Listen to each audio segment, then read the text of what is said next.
Bueno, buenos días a todos y a todas. Cuántas caras conocidas de gente que nos viene acompañando hace mucho tiempo, tanto a Colegia como a Orientándome. Estamos muy contentos con Sergio y nuestros equipos de poder recibirlos y recibirlas en este nuevo coloquio, en el cuarto coloquio permanente para la relación de ayuda. Cuando iniciamos esta serie de encuentros, con Sergio teníamos la expectativa de que fueran profesionales que vinieran a acompañarnos de renombre y que reconociéramos, pero que todos pudiéramos aprovechar, que tuviéramos la oportunidad de escuchar sus propuestas. Algunos los hemos leído en sus textos, como fue el caso de Alberto Segrera o el caso de hoy, de José Carlos Bermejo. Así que queremos agradecerles por estar despiertos y despiertas un sábado temprano, los que estamos en Argentina, los que están en otros países de acuerdo a la diferencia horaria. Sé que hay gente de México, de España, de Cuba, y esto tiene que ver también con la convocatoria del orador de hoy. Así que no voy a robarles, y esto tiene que ver, solo recordarles que pueden hacer sus preguntas en el chat. Si lo hacen en mayúscula, nos ayudan un montón, porque de esta manera podemos al final leer las preguntas. En el día de hoy nos acompaña el doctor José Carlos Bermejo. Creo que no necesita presentación, todos y todas lo conocemos, hemos leído sus textos. Particularmente hablábamos hace un rato con él, lo que a mí más me impacta de su trabajo es la humanización sociosanitaria, ¿no? La humanización de los sistemas, cómo hacer que los profesionales y las personas que trabajamos con otras personas seamos más humanos. Y en el día de hoy le pedimos que tocara un tema que para nosotros es muy importante, que es cómo ayudar a través de nuestro dolor. Muchas veces los profesionales, no sé si les pasará a ustedes, pero sentimos que por nuestro dolor nos es imposible ayudar a otros y nos empezamos a cuestionar y somos poco compasivos. Y por eso le pedimos a José Carlos que nos comparta su visión de lo que él también llama y nos va a explicar el sanador herido. Así que José Carlos, bienvenido. El encuentro es todo tuyo. Gracias por acompañarnos. Ezequiel, muchas gracias por tu presentación. Un saludo muy cariñoso a ti, a María, a Sergio y institucionalmente pues a Colegia y Orientándome. Saludo a todos los que estéis de cualquier país. Yo ya he almorzado un poquito, voy por delante de vosotras y de vosotros, y tengo que confesar que me siento muy agradecido porque Ezequiel me hayas provocado a tratar este tema, porque efectivamente El sanador herido el capítulo del libro, tercer capítulo del libro Empatía terapéutica del año 2012, pero tu invitación a hacer de este subtema para mí una monografía en esta hora que voy a hablar más o menos y después en nuestro diálogo me ha estimulado tanto que ya llevo 40 páginas nuevas en vistas a publicar un libro monográfico sobre el sanador herido. Yo me encontré con este tema cuando estudiaba en Roma, hablando con Sergio de nuestras pasiones comunes por Italia, ¿no? Y lo escuché a uno de los profesores y después me he dado cuenta de que se ha puesto en cierto sentido de moda, al menos en España, la metáfora del sanador herido, y ha sucedido, a mi juicio, que se ha difundido mucho porque se ha escuchado de tercera generación y se conoce poco el origen del paradigma del sanador herido. Y bueno, esta va a ser mi pretensión siguiendo la presentación que voy a compartir, y entonces la metodología sería esta, la de hablar en un primer momento de manera teórica y después aterrizar en lo que queráis, los que estáis vinculados, conectados en torno a lo que haya sugerido, a lo que teníais preparado o a las expectativas que yo haya podido frustrar.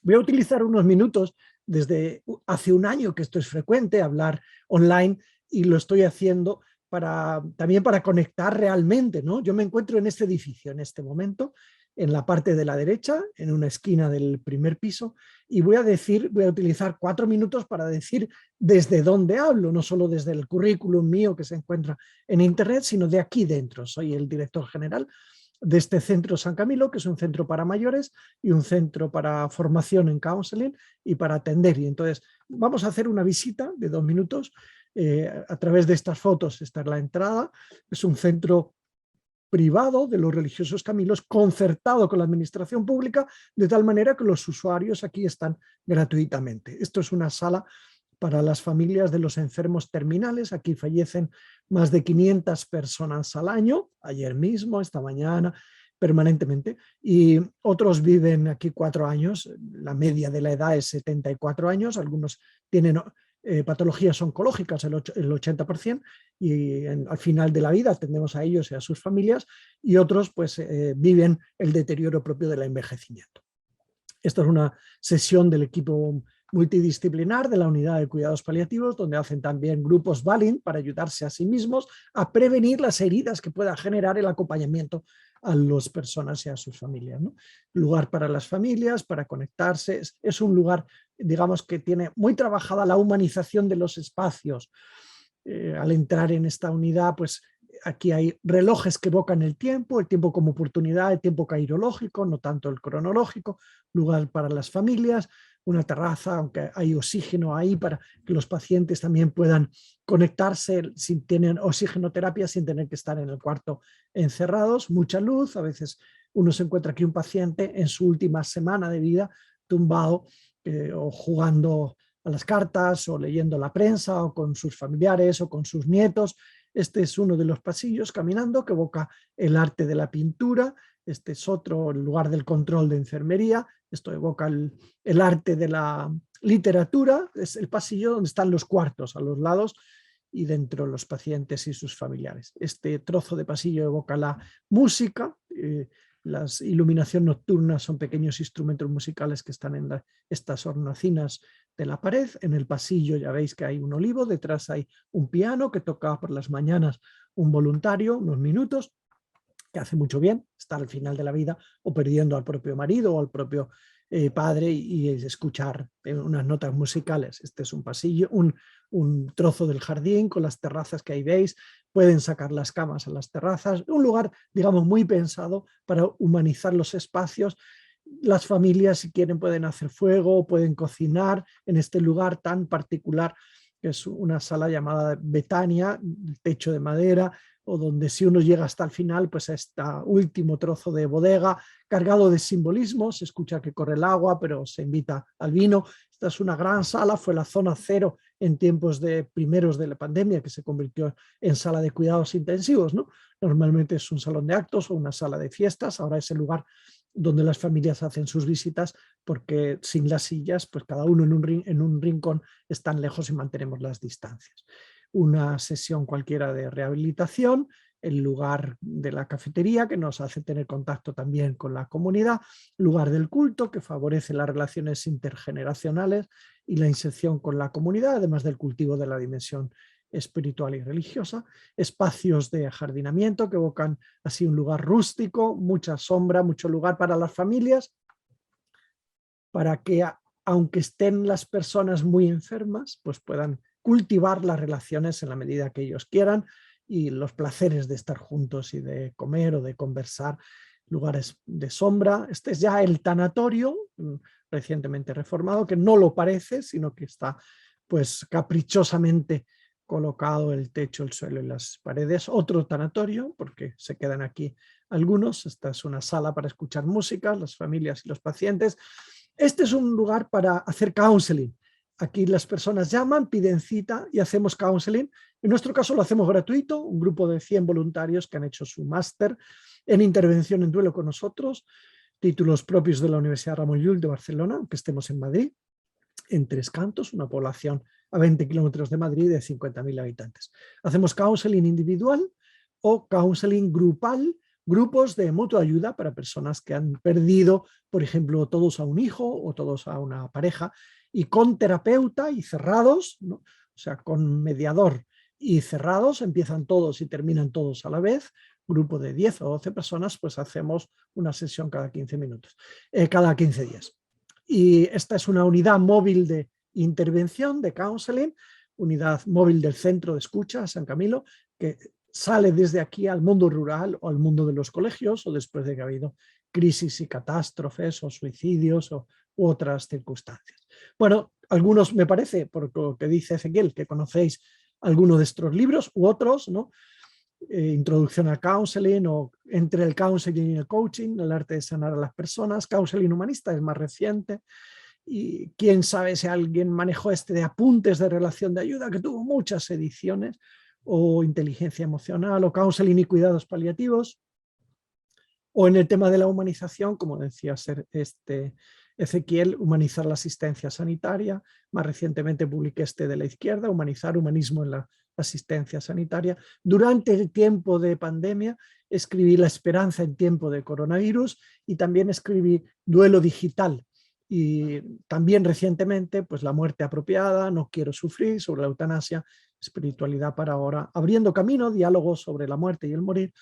El último publicado, que no, porque hay otros en proceso, sobre duelo y espiritualidad. El último publicado fue Espiritualidad y Salud. Y sobre duelo y resiliencia, pues varios, como alguno conocerá, Duelo digital, Las 5 pulgas del duelo, Estoy en duelo, resiliencia. Y en este libro que está en pantalla, pues al parecer, Ezequiel, me dices que en el tercer capítulo te encontraste con este título, la metáfora del sanador herido. Bueno, pues aquí tenemos estos, formación, máster en duelo, máster en counseling o cuidados paliativos. Y después de esta larga introducción que ha contextualizado la praxis y en la dimensión cultural, pues voy a abordar el tema que se me pide, que es este, el sanador herido. Yo en mis presentaciones tiendo a ser muy sistemático, de manera que no sé hablar sin esquema. Y voy a seguir entonces este esquema. Después de esta introducción y algo que añadiré, voy a evocar el origen de la metáfora sobre el sanador herido. La mitología griega, el mito de Quirón, obviamente, la sabiduría judía, el siervo de Yahvé, y sus vínculos con esta metáfora que parece, para alguno le puede parecer que nos la hemos inventado en estas últimas décadas, porque un autor, Henry Nouwen, al que me voy a referir, pues la puso sobre la mesa, ¿no? Voy a hablar del arquetipo de Carl Jung, como no puede ser de otra manera, de Montbourquet, en un trabajo que hizo también sobre integrar la propia sombra, y un autor italiano, quizás dos, Angelo Brusco, que en el contexto del counseling la han popularizado mucho, y uno español, o quizás dos, que la han popularizado mucho, la metáfora del sanador herido. Y finalmente presentaré algún eco de la empatía, algunas afirmaciones en torno al eco que la empatía tiene sobre los counselors, sobre los ayudantes, y algunas implicaciones que alguna podría ser espontánea, ¿no? Como la famosa sentencia: médico, cúrate a ti mismo; counselor, ayúdate a ti mismo, que sería uno de los ecos espontáneos del tema de la metáfora del sanador herido. Bueno, que todos nosotros tenemos capacidad de ayudar a los demás, pero que también tenemos problemas es una afirmación pues semejante a la que está la luz del sol y también la oscuridad de la noche, pero también en la noche hay luz, al menos cuando se nos presenta, aunque sea de reflejo, que es la de la luna. Bueno, pues la figura ya metafóricamente nos habla valga la redundancia, de la metáfora del sanador herido. Tenemos capacidad de ayudar a los demás, también tenemos problemas y ecos de nuestro pasado y de nuestra propia fragilidad y vulnerabilidad. Recientemente al ilustrador que me acompaña le pedí que me construyera a Teófilo esta ilustración que tiene cabeza, corazón y extremidades. Digamos que podría evocar la dimensión cognitiva, la conductual y la emocional, ¿no? Y saber ser, saber hacer, ¿no? Bueno, hay personas que tienen muchos conocimientos, tienen muy buena disposición y le falta la parte operativa, en la parte de las técnicas de la comunicación y de la eficacia en la relación. Hay otras personas que les pasa que tienen muy buenas motivaciones, que son habilidosos en el manejo de técnicas y les faltan conocimientos. En torno a la metáfora del curador herido, sanador herido, me parece que últimamente está pasando esto, que es muy evocada y que pocos conocen su histórico y sus eventuales implicaciones. A otras personas les pasa esto, tienen muchos conocimientos y saben todas las formas de terapia y toda la psicología, se la han podido aprender con autores, son habilidosos en el manejo de técnicas y tienen problemas en la gestión de lo emocional. Quizás por la propia herida del propio pasado, por lo que Jung llamará la sombra, la propia sombra que somos invitados a gestionar o a integrar. Sobre este verbo también nos vamos a preguntar. Bueno, esto de la sombra, que no deja de ser una metáfora, a mí me resulta, estoy arrancando, antes de ir al histórico de la metáfora, me resulta interesante también poder decir que la empatía tiene un precio, que no es gratis. Este arte, voy a utilizar este dibujo para cerrar la introducción. Pongamos que esta figura en lo hondo de un pozo representa al destinatario de nuestras relaciones de ayuda. Yo tengo un cliente en el counseling, soy médico, tengo un paciente, soy psicólogo, tengo un cliente. En cualquier forma de relación de ayuda, soy un asistente espiritual, tengo al fiel o al dirigido, ¿no? Bueno, pues él está esperando que yo le ayude. Pongamos que yo soy este que estoy pintado en lo alto de un pozo. Quizás lo más espontáneo que me viene es echar una cuerda y decir al otro lo que tiene que hacer. La actitud empática sabemos que recorre otro itinerario que le voy a describir en 4 fases para abrir el melón de la propia herida, de evocar la propia herida del terapeuta, los límites o la necesidad de hacer un trabajo consigo mismo como terapeutas por las heridas que se despiertan, ¿no?, cuando entramos. Bueno, hay algún autor que habla de las 4 fases de la empatía, nombrándolas así. Si yo soy el monigote de la izquierda, el primer movimiento actitudinal que tengo que hacer para ayudar al otro es entrar en su mundo, diríamos bajar a su pozo. Y aquí ya viene la vulnerabilidad del ayudante. El que entra en el mundo del otro, digamos metafóricamente, el que baja se moja.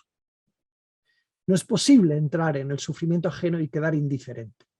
La asepsia emocional, incluso digamos, la asepsia axiológica en el mundo de los valores es imposible. Si uno quisiera decir, yo voy a entrar en el mundo del otro, pero nada de él me va a salpicar, habría que decir, mira, va a ser imposible, ¿no? Reconoce que en cuanto entres en el sufrimiento, en la oscuridad del pozo, en la dimensión a cara oscura, en la sombra del otro, porque él te la narra, porque tú empáticamente haces el esfuerzo cognitivo y afectivo y conductual por entrar en su mundo, antes o después esto tiene un precio. El precio es esta segunda fase de la empatía, que este autor lo llama repercusión. El que entra en el sufrimiento del otro queda repercutido.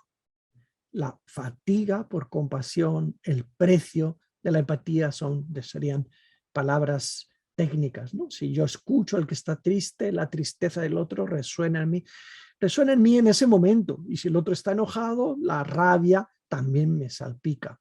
Nada humano me es ajeno y lo tuyo me toca. Pero no solo me toca en el presente, esta fase de la repercusión, sino que también, aquí quiero llamar particularmente la atención porque aquí viene nuestra metáfora a querer iluminar algo, decir algo, ¿no?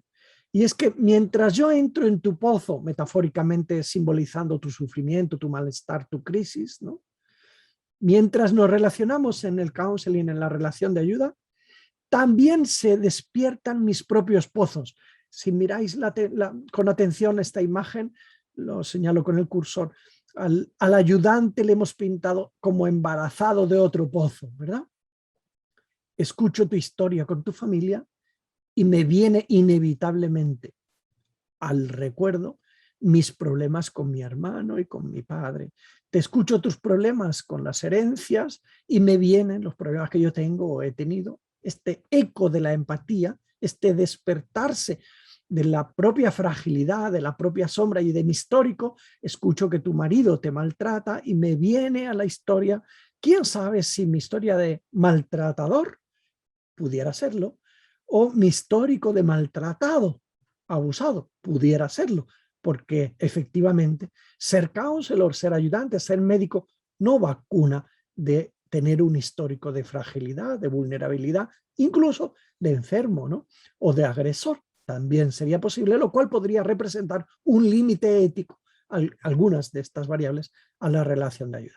Bueno, la propuesta de los autores que describen las fases de la empatía hablan de una 4ª fase Es decir, la necesidad de salir, ¿no? La primera fase se llama identificación, la segunda repercusión, la tercera incorporación de la propia fragilidad, la cuarta es necesario mantener la sana distancia, porque de lo contrario pues nos encontraríamos solamente a nivel de herida, tú herido y yo herido, por ti ahora o en mi pasado. Y dos vulnerabilidades encontradas podrían generar una relación más simpática que empática. Bueno, con este recurso he introducido este tema del sanador herido, que, como digo en español, se publicó un libro en el año 76 titulado El sanador herido, cuyo autor es Henry Nouwen. Yo lo había leído en italiano, il guaritore ferito, es el curador herido literalmente, y la verdad es que yo mismo fui el que produje su traducción al español.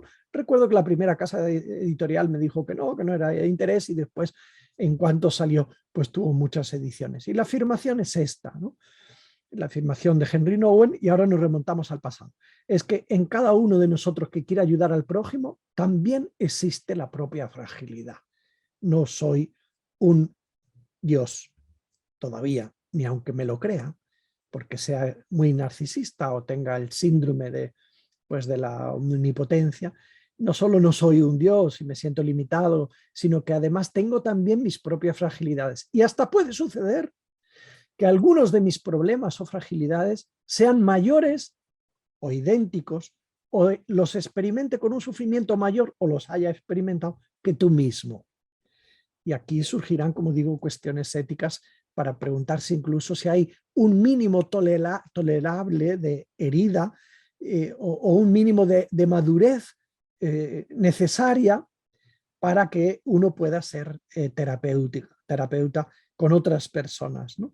O si surgen otros desafíos como el saber derivar o el ser supervisado para ver cómo gestionamos nuestra propia fragilidad, nuestra propia herida. Bueno, como digo, el tema de la herida o de la sombra es un tema también pues, que tiene su origen en el mundo psicoanalítico. Y para Carl Jung será un paradigma, ¿no? Un arquetipo, algo que venimos con ello. Jung escribe, dice, era de noche y me hallaba en algún lugar desconocido avanzando lenta y penosamente, está describiendo un sueño, en medio de un poderoso vendaval. La niebla lo cubría todo.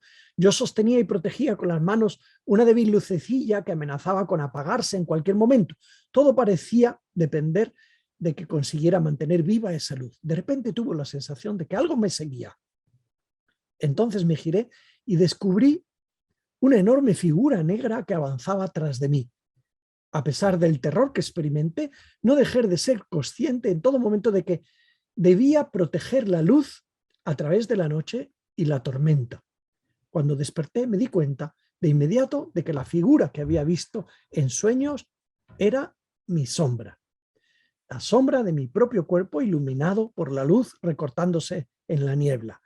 También sabía que esa luz era mi conciencia, la única luz que poseo, una luz infinitamente más pequeña y frágil que el poder de las tinieblas, pero al fin y al cabo, una luz, mi única luz. Bueno, tenemos todos nuestra sombra, la veamos en sueños o no la veamos, nuestra cara oscura, nuestros límites, nuestra vulnerabilidad, nuestra fragilidad.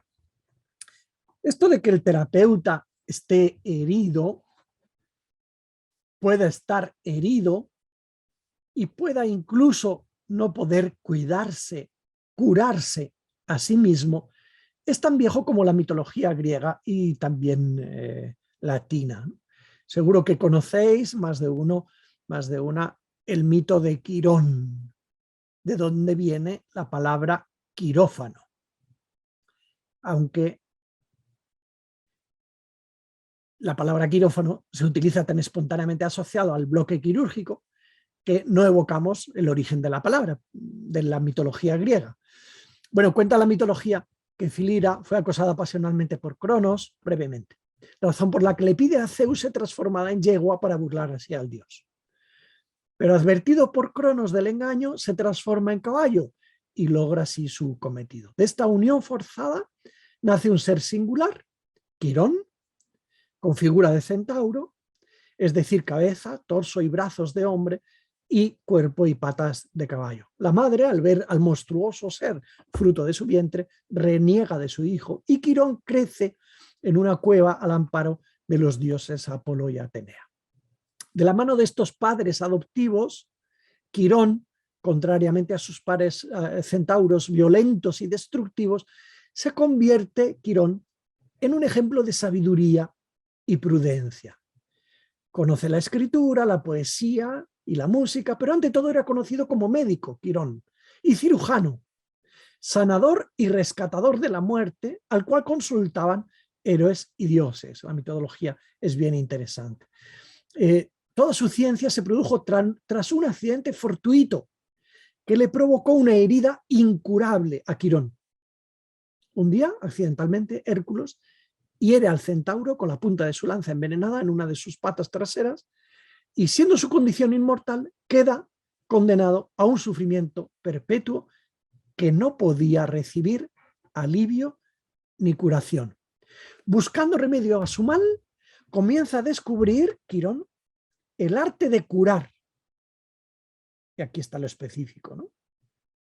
He aquí su mítica paradoja, que Quirón puede curar a los demás, pero no puede curarse a sí mismo. Bueno, este es el origen mitológico que después en Jung se convertirá en arquetipo, ¿no? Y que, bueno, tiene siglos, como vemos, esta evocación de que efectivamente podemos tener heridas no sanadas porque son incurables, algunas, siguiendo la mitología, o que se pueden despertar particularmente en la relación terapéutica y que no podemos curarnos a nosotros mismos. A lo mejor son curables, pero por terceros y ahí siguen, ¿no? El sentido de su existencia de Quirón se centró en sanar a los demás, hacerse cargo de su dolor, ¿no? Y la actual medicina pues le debe a esta mitología la palabra quirófano, que significa el que cura con las manos las heridas del otro. Bueno, la mitología después añade algo, ¿no? Quirón enseñará a Esculapio, considerado el dios griego de la medicina y cuyo símbolo sabemos pues que es esa serpiente que nos encontramos como en todas las farmacias del mundo, ¿no? El mito culmina con una nueva intervención de Hércules, que movido por la culpa y su amor a Quirón, por lo que ha pasado, ruega a Zeus que Prometeo sea liberado de su martirio y sea ofrecida su mortalidad a Quirón, para que Quirón se pueda morir, y entonces Prometeo se convierte en un dios inmortal, mientras que nuestro centauro muere y es enviado al universo estrellado y allí ocupa la constelación de Sagitario. Y hasta aquí el mundo mitológico con todo su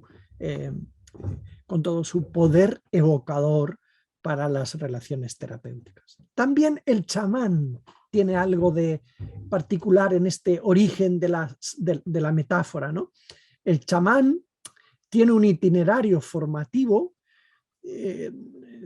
siendo considerado una de las primeras figuras del terapeuta, más allá de todo tipo de connotaciones, que está previsto en su itinerario formativo, que tiene que pasar por la enfermedad para hacer experiencia en la enfermedad y aprender lo que significa pasar por la horizontalidad, digamos, de la enfermedad. Esto que vemos en esta cultura y en la cultura griega, pues la encontramos también en la cultura judía. Para quien conoce la Sagrada Escritura o quien haya estudiado los libros sagrados, en el profeta Isaías también se encuentra un cántico que dice, a causa, evocando a un individuo o a un grupo, según los intérpretes del significado de este texto, un individuo o un grupo, dice, a causa de sus heridas hemos sido curados. O sea, nos han curado sus heridas. Estamos hablando de siglos antes de Cristo. Luego los teólogos, los autores del siglo I, ¿no?, después de Cristo, la tradición interpretará que el herido que ha curado, que nos ha curado, es Jesús de Nazaret, ¿no?, cuyas heridas, las provocadas en este caso por por el mal del prójimo que le han asesinado, cuyas heridas tienen poder salvífico para los demás. Bueno, aquí se añaden otros elementos a lo metafórico y entran los conceptos teológicos, pero lo interesante es la expresión, ¿no? A causa de sus heridas hemos sido curados. Frase que los que practican la religión católica pues la escuchan los Viernes Santo en los templos, en la liturgia propia de la cruz, ¿no? Ya hemos visto diferentes orígenes o elementos que pueden ayudarnos a decir, pero ¿qué es eso del sanador herido? Bueno, pues en la mitología es esto y en la cultura judía es aquello. Y Jung, Carl Jung, discípulo de Freud, hablará del arquetipo del sanador herido como un arquetipo, como una potencialidad innata de comportamiento presente en el ser humano, constituido, como presentábamos en la primera imagen, pues tanto por el poder de ayudar, yo que soy médico sé ayudar, pero yo que soy, además de médico, persona, o antes que todo, pues también tengo mi propia fragilidad. Yo también tengo esos síntomas o los he tenido, o a lo mejor tengo hasta el propio tumor que tienes tú, y la herida y la curación. Aquí la herida se convierte en algo literal también y en algo metafórico que evoca pues la dimensión de la sombra en estos términos junguianos. El arte de curar, más allá de un método concreto, una terapia puntual, involucrando todo su ser en este acto y empatizando con la persona, con la herida del paciente, hace que se rememore y se active la propia herida en el terapeuta. Esta es la afirmación más repetida que estoy intentando evocar. Es inevitable que en las relaciones terapéuticas el ayudante, terapéuticas en sentido amplio, no solo de tratamiento de una terapia concreta, el ayudante escuche antes o después algún eco de su propia vulnerabilidad y de su propia fragilidad. Carl Jung utilizará un verbo que después nos vamos a encontrar en otros autores, por ejemplo, para quien trabaja en el final de la vida, habrá leído a Elizabeth Kubler-Ross y se habrá encontrado con la importancia que ella da al primer requisito, dice ella, para acompañar a los enfermos al final de la vida, que es integrar la propia muerte. El concepto es el mismo, integrar la propia muerte, la propia condición de finitud, como requisito para acompañar a quien está al final de la vida, ¿no? Y a sus familias. Bueno, Jung también utiliza este verbo, integrar la propia sombra. No es solo conocer, volveremos sobre ello, hablará también von Burket. No solo conocer o reconocer o identificar o nombrar o explorar, es algo más. Y de aquí surgirán luego conceptos más recientes como la resiliencia, ¿no?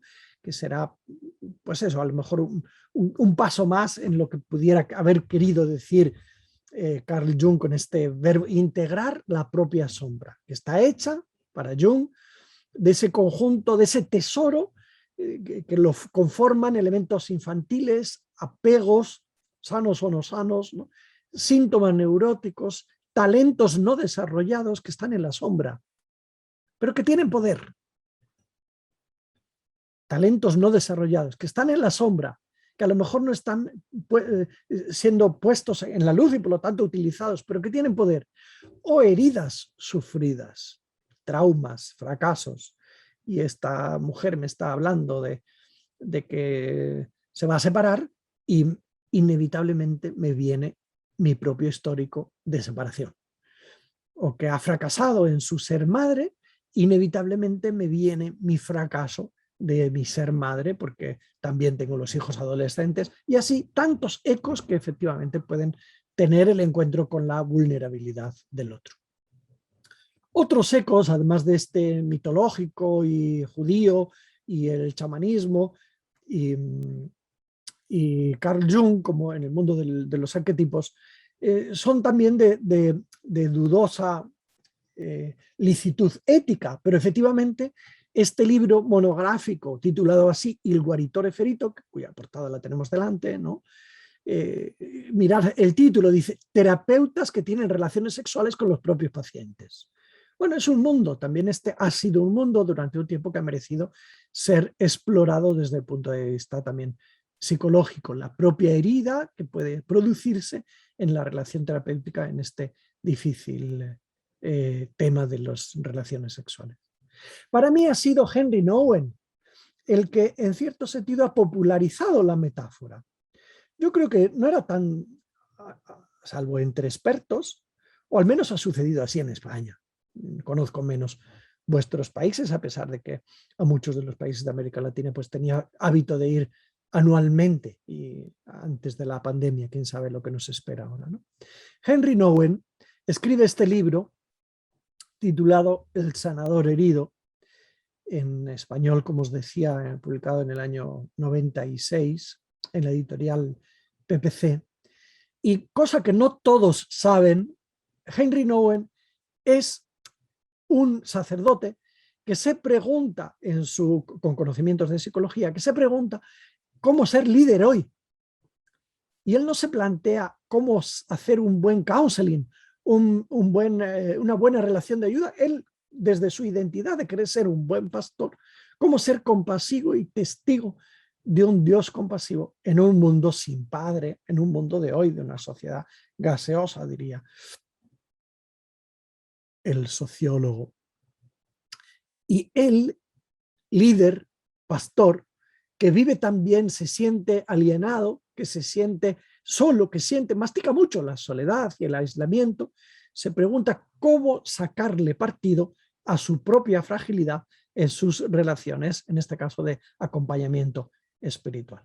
Bueno, ha habido que esperar a que algunos estudiosos de Henry Nouwen hayan presentado también algunos elementos de su biografía para conocer que, entre otras heridas, le acompañaba lo que él encontraba que era algo contranatural, que era su tendencia homosexual.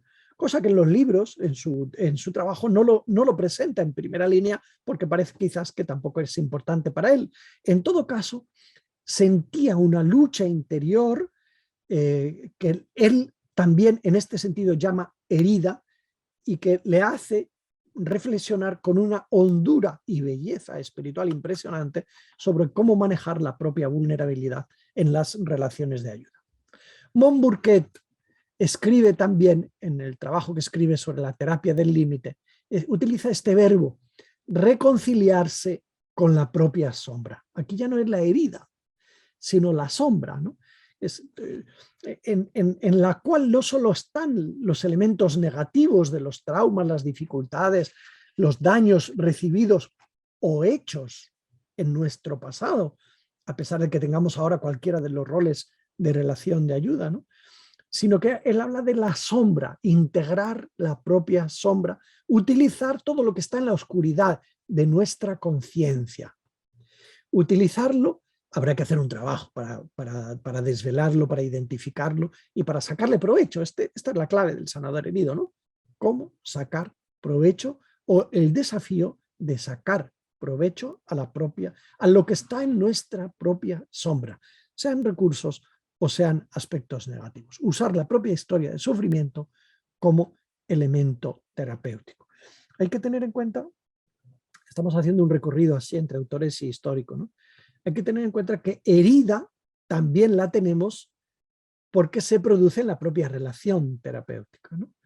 Uno puede ser herido porque fracasa con el cliente, uno puede ser herido porque se le suicida el cliente y esto le hiere no solo al orgullo, ¿no?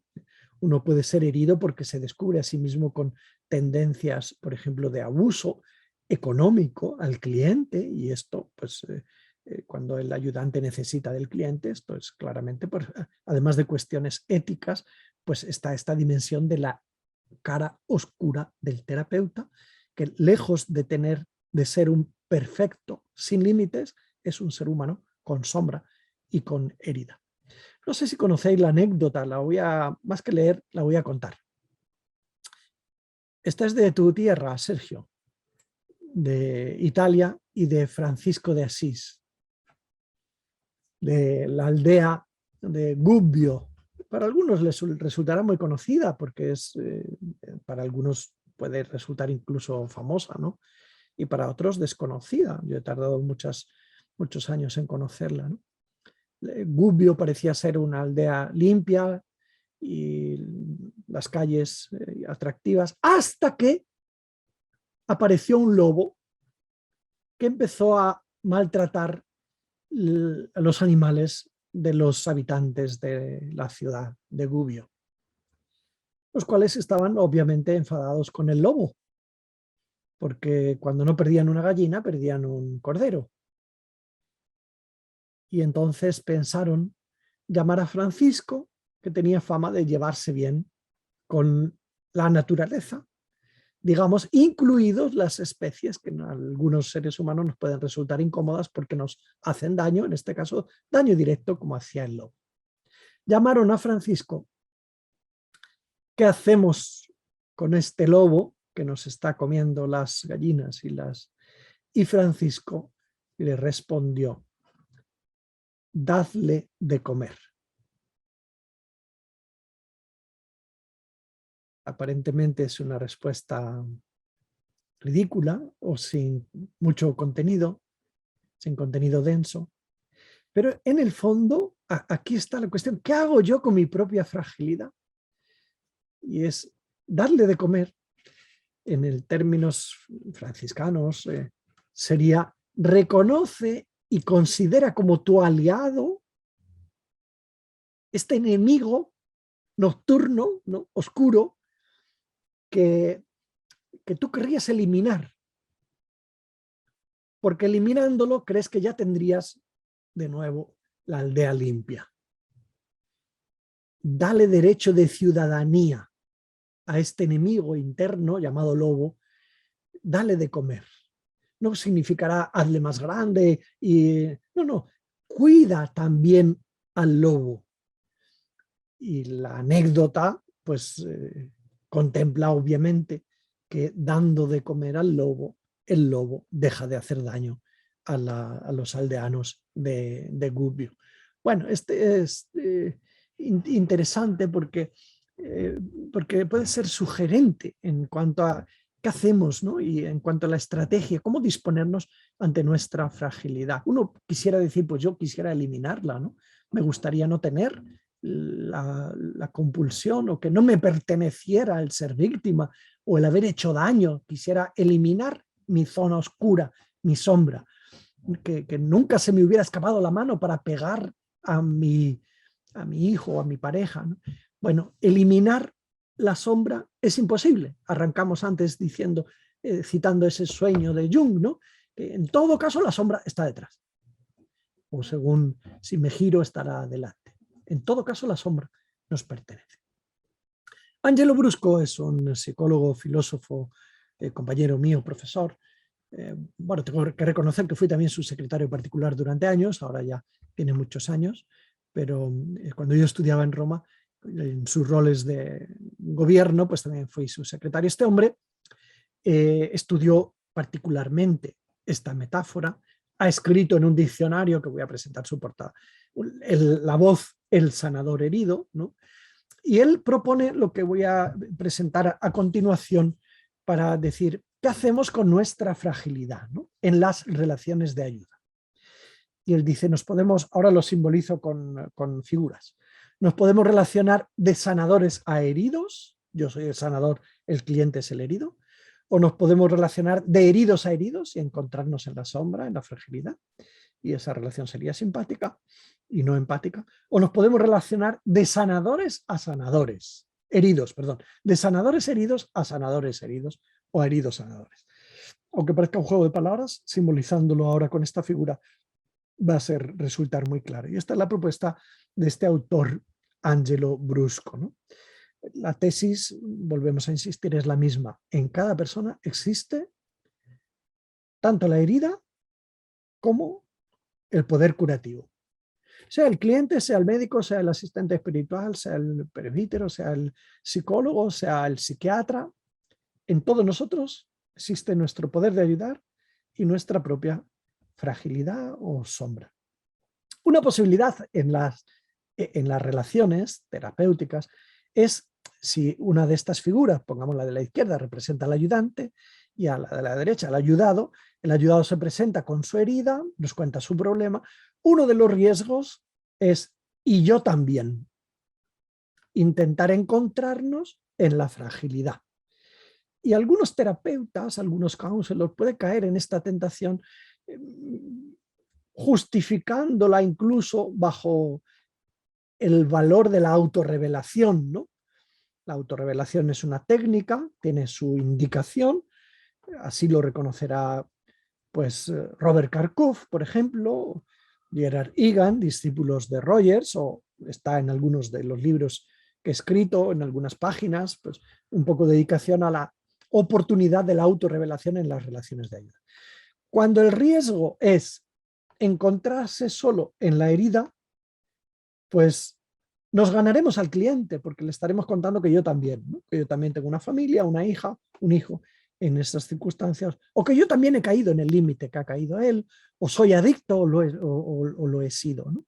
Y me puedo ganar la simpatía del cliente por presentarle que yo también de lo mismo, y el riesgo sería pues no trabajar el potencial curador del cliente, ¿no? Y despreciar, no usar suficientemente mi poder de ayudar al otro, sino que solamente encontrarnos pues, en la dimensión de la herida. Esto sería, si me disculpáis el modo de decirlo, también una actitud machista, ¿no? de concurso a ver quién tiene más grande la propia fragilidad, ¿no? La propia herida, y yo más, ¿no? Y yo más, el trauma. Y de mí abusaron una vez, y de mí pues durante 10 años. Y bueno, este riesgo existe y se da y cada uno lo conoce en la medida que lo conoce de sí mismo o de otros terapeutas. La metáfora del sanador herido en su despliegue, en su explicación de este autor, Angelo Brusco, intenta decir, ojo con el riesgo de la simpatía, pero ojo también con el riesgo del paternalismo, que quedaría representado por esta figura. Al cliente le vemos como herido, necesitado de nuestra ayuda, y nosotros utilizamos exclusivamente nuestro potencial de curación, de ayudar. Nos olvidamos que el cliente tiene su poder de ayudarse a sí mismo y que nosotros tenemos también nuestra propia herida.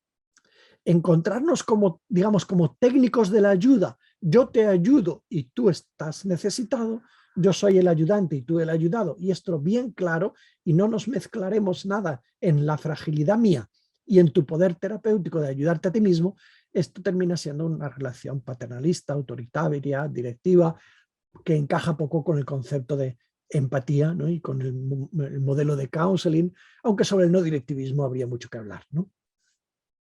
De Rogers, por ejemplo, habría mucho que hablar. Bueno, la metáfora en boca de Angelo Brusco hace esta propuesta. Encontrémonos como lo que somos. Si el de la derecha representa al cliente, pues efectivamente tú vienes porque tienes un problema, porque tienes una herida y me la cuentas. Pero tú tienes recursos, quizás en la sombra, quizás no utilizados, no explotados. Y yo estoy aquí porque te voy a cobrar o porque alguien me paga para ayudarte, porque soy el curador, el sanador, el terapeuta, porque tengo capacidad de ayudarte.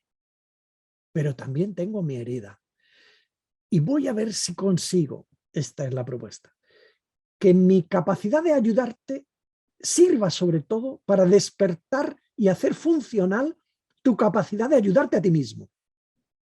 Y que mi herida sirva sobre todo para aumentar mi capacidad compasiva y de comprensión hacia tu propia fragilidad. Porque nada humano me es ajeno, que decía Terencio. Nada humano me es ajeno.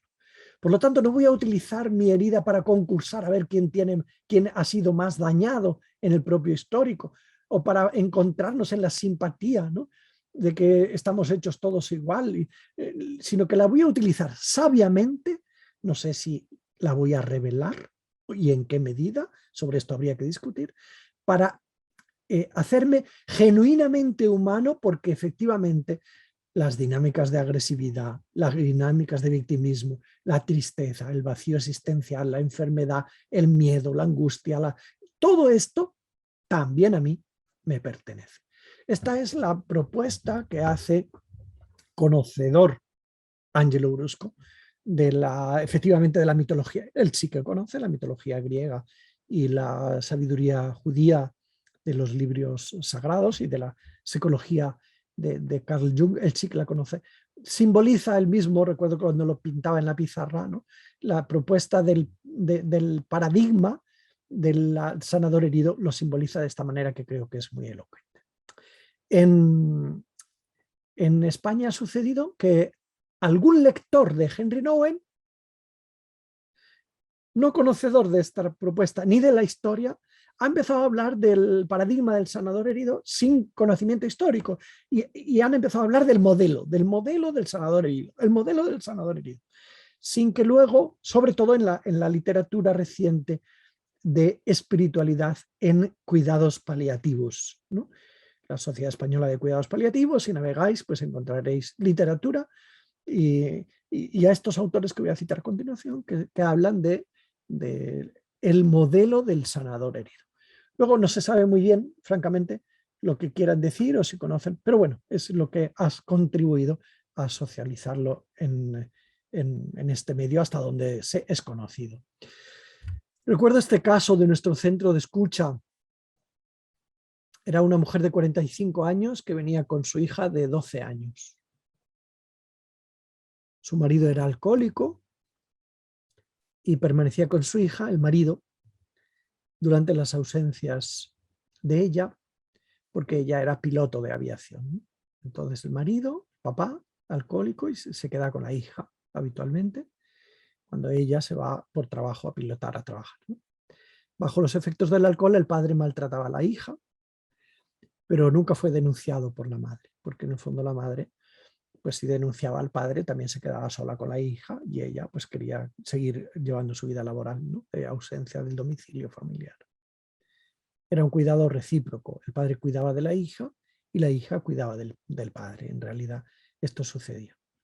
El counselor, el que escucha a esta mujer, es una mujer cuyo marido también es alcohólico. Aquí tienes la casualidad, pero en el fondo, ¿no? Y tiene igualmente comportamientos agresivos con la hija. No es que sea también piloto, o sea, su marido es también, pero el counselor ha solicitado, porque el counseling lo hace en el contexto laboral, ser retirada del médico por lo que le pasa que le dé la baja laboral por lo que le está pasando con su marido, pero le ha sido denegada la baja laboral, por lo cual está atendiendo a este cliente porque le toca atender al cliente. No es que pueda decir, pues mire, yo a usted no lo escucho porque a personas que le pasan esto no le quiero escuchar, sino que está haciendo su trabajo y no puede retirarse del trabajo.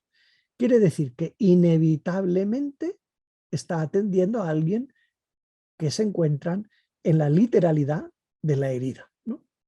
Acude al centro de escucha la piloto con su hija a los 10 días del suicidio de su marido. En esta sesión en concreto, pues se plantea una grandísima fragilidad y vulnerabilidad, ¿no? Porque, digamos, porque toda la película está servida, ¿no? Digamos, ahora solo me falta que a mí también me pasa lo mismo. Es sencillamente un ejemplo. Este es el autor, este es psicólogo, ahora se ha dado a la vida política, pero hizo su doctorado él ha escrito poco, ha escrito más bien artículos, pero probablemente en España haya sido uno de los, juntos con Enrique Benito, que es médico, psicólogo y médico, han conseguido, no sé si intencionadamente o no, pero lo han hecho. Esto es lo que está sucediendo, que se popularice la metáfora del sanador herido en el contexto del equipo especializado en atención espiritual laica, no es confesional, en la Sociedad Española de Cuidados Paliativos. Hay un grupo de trabajo sobre espiritualidad en clínica y ellos son los que hablan del el modelo del sanador herido. No sé cuánto, porque yo sé que Javier Barbero hizo cursos con el italiano Angelo Brusco y no sé cuánto ha tirado de apuntes y recordando y así. Bueno, pues él lo ha llevado al mundo de la psicología y de la medicina, entre uno y otro, aunque pues en realidad tengan estos orígenes. Una compañera, Consuelo Santamaría, estudiando la historia de Camilo de Lelis, fundador de la Orden de los Religiosos Camilos, también presente en Argentina, Consuelo Santamaría, ella es doctora en filosofía y en pedagogía, ha estudiado, que es una curiosidad, pero también ha dado título a esta obra, ¿no? Ha estudiado la persona de este italiano Camilo de Lelis del siglo XVI, ¿no? Fundador de una orden religiosa cuyo carisma es justamente intentar humanizar la atención al final de la vida y en la enfermedad. Y lo que ha estudiado es cómo las heridas de este hombre del siglo XVI, sus heridas, en el sentido físico y en el sentido afectivo y en el sentido espiritual, sus heridas se convirtieron para él en motores. Bueno, y él pues estudiará cómo haber perdido a su madre y a su padre siendo un niño le afectó en sentido positivo, de salir rebotado, resiliente, ¿no? O ser decepcionado porque quiso pertenecer a la orden de los franciscanos y no le aceptaron, ¿no? O tener una herida literalmente en una pierna, ser rechazado o ser adicto a la ludopatía, ¿no? Jugaba las cartas hasta el punto de perder la camisa, ¿no? O ser expulsado, sus heridas, en una palabra, como de sus heridas, este hombre, Camilo de Lelis, sacó el potencial que en su caso pues, se convirtió en el fundador de un movimiento que hoy está extendido por los 5 continentes. Y hasta aquí la dimensión, digamos, más histórica o este puzzle de información para poder decir, y esta es la película de la metáfora del sanador herido, ¿no? Voy a hacer una serie de consideraciones más breves para abrir el apetito de nuestro diálogo. Y es que efectivamente, esta afirmación la he repetido, ¿verdad? El eco de la empatía nos hace, porque ha sido la tesis con la que empecé, el eco de la empatía nos hace encontrarnos con nuestra propia herida. Y por mucho que creamos ser Dios, si somos muy narcisistas, pues hay una bofetada que nos da la escucha, que nos dice, lo siento mucho, pero Dios no eres, y mira cómo al escuchar se te despierta tu propia herida, la que sea, o tus propias heridas. Nos hace encontrarnos con la propia fragilidad. A veces queremos olvidarla. Henry Nouwen, a quien ya hemos citado que brevemente, ¿no? Henry Nouwen escribía, lo que es olvidado no puede ser sanado. O sea, el camino terapéutico para la propia herida no es el intento del olvido. Ni siquiera con el Alzheimer creo que conseguiremos que nuestro cuerpo y nuestra mente y nuestras relaciones sepan también de nuestra vulnerabilidad. Nuestra biografía tiene memoria de nuestro pasado. Nuestro cuerpo también tiene memoria de nuestro pasado. Olvidarlo querría ser reforzar la sombra en lugar de dar de comer al propio lobo en términos franciscanos. Digamos que el consejero o terapeuta que quiera ofrecer una verdadera ayuda deberá haber explorado a fondo, entre otras cosas, las motivaciones. Porque en el mundo de las motivaciones para las relaciones de ayuda podemos encontrarnos particular salpicadura de sombra, ¿no? En particular, cuando llegamos a sentir que necesitamos del cliente, no solo para cobrar la factura del tipo que sea, ¿no? Recuerdo una vez cuando fui a la cárcel, porque fui 5 veces y salí las 5, porque lo que estaba haciendo es un trabajo de campo, investigando sobre los abusos sexuales a menores. Me costó 1 año conseguir los permisos para entrar a hacer entrevistas a los presos por abusos sexuales, ¿no? A menores de edad. Es más difícil encontrarlos fuera, porque identificarlos si no es más difícil, ¿no? Y grabé entrevistas que he publicado en un par de libros que he escrito sobre esto también, ¿no? Doble drama, uno de ellos, humanizar los rostros de la pederastia, y abusos cero, salido durante la pandemia también. Bueno, recuerdo cuando estaba entrevistando a un abusador y él, creo que sin querer, porque yo lo escuché después N veces, lo tengo grabado todavía en mi computador, yo le preguntaba, entre otras cosas, ¿qué te hacía a ti? ¿No? ¿Qué te llevaba a abusar de tu víctima y después de otra víctima? ¿Qué te llevaba? Y en un momento me dijo, yo reconozco que necesitaba que me necesitaran. No desarrolló la idea, la dejó así. Yo necesitaba que me necesitaran.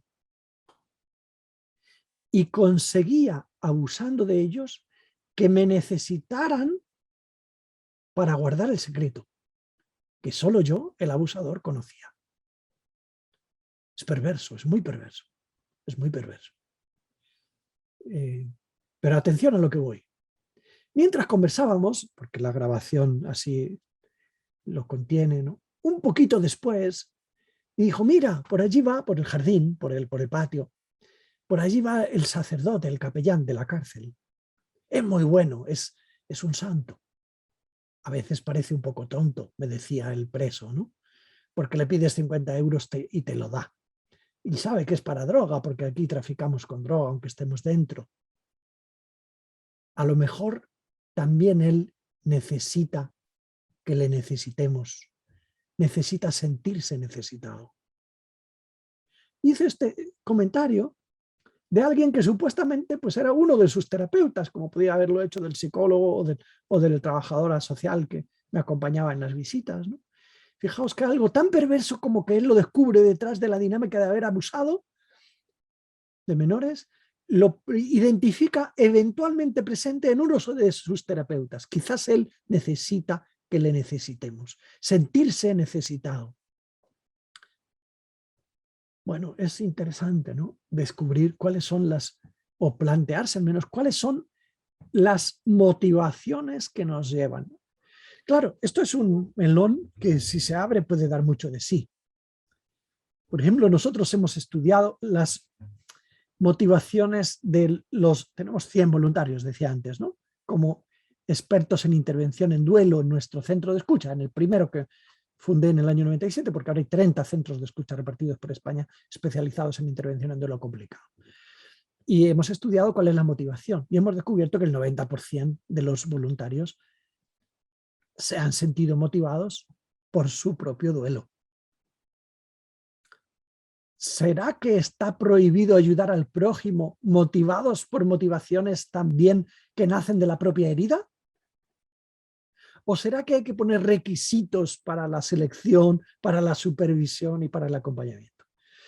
Ciertamente, si excluyéramos de la carrera de psicología a todos los que entran porque han vivido traumas, no sé si quedaba alguien en las aulas, dicho sea con respeto. Como si excluyéramos de la medicina a todos los que tienen alguna conducta que no es saludable para la propia salud del médico. Ahora ya menos, pero en el pasado teníamos médicos pasando consulta con el cigarrillo, ¿no? Como yo he tenido también profesores, porque esto estaba permitido, porque hace décadas que como bien sabemos que también hay pues, médicos que consumen alcohol más de la media y que, en particular whisky, que el índice de suicidios es superior a la media. Y estos son heridas mal manejadas y la pregunta es ¿dónde está el límite? Una de las preguntas. Lo cierto es que el ayudante, digamos, el albañil que tenga tejas rotas y goteras en su casa es invitado también a arreglar su tejado y a estar pendiente de su tejado, no sea que por estar arreglando las tejas del prójimo se le caiga la casa y no tenga dónde vivir. Y esta metáfora, pues, en fin, da para las cuestiones éticas también.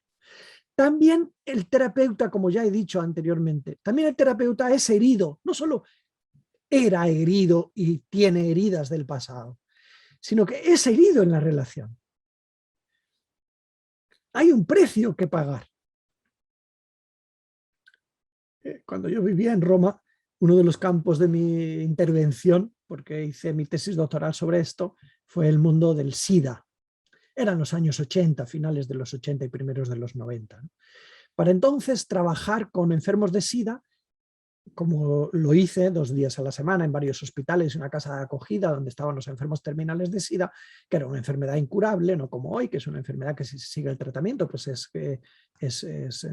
crónica, pero se cuida, ¿no? Y uno puede convivir con ella. Para entonces trabajar con enfermos de SIDA tenía un precio, que era el encuentro con la muerte.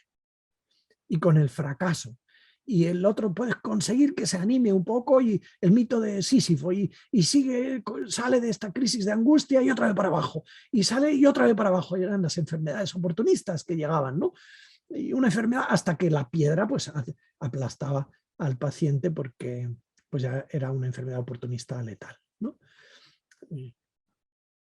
Trabajar con enfermos de SIDA era trabajar con la vulnerabilidad del ayudante, de la propia muerte y del propio fracaso. Tenía un precio y podíamos quemarnos. Y desde entonces, pues desde los años 70, pues también se habla de este síndrome, el síndrome del burnout, desde que el psicoanalista alemán, Freudenberger, ¿no? pues estudiara este fenómeno que se ha puesto quizás excesivamente de moda, yo creo. A mí me gustaría que se pusiera más de moda el síndrome de la fatiga por compasión y de la satisfacción por compasión, porque de satisfacción por compasión se habla menos y se habla más, al menos en ciertos contextos fáciles, ¿no? Es fácil traer a cuento el riesgo del burnout, ¿no? Del quemarse. En todo caso, lo que quiero decir es que efectivamente en las relaciones terapéuticas de ayuda hay que pagar un peaje, que es que ser empáticos tiene un precio. Que entrar en el pozo, con la metáfora del inicio, entrar en el pozo salpica, moja y hace que se despierte la propia agua. También hay que decir que hay una vulnerabilidad en el campo de los valores.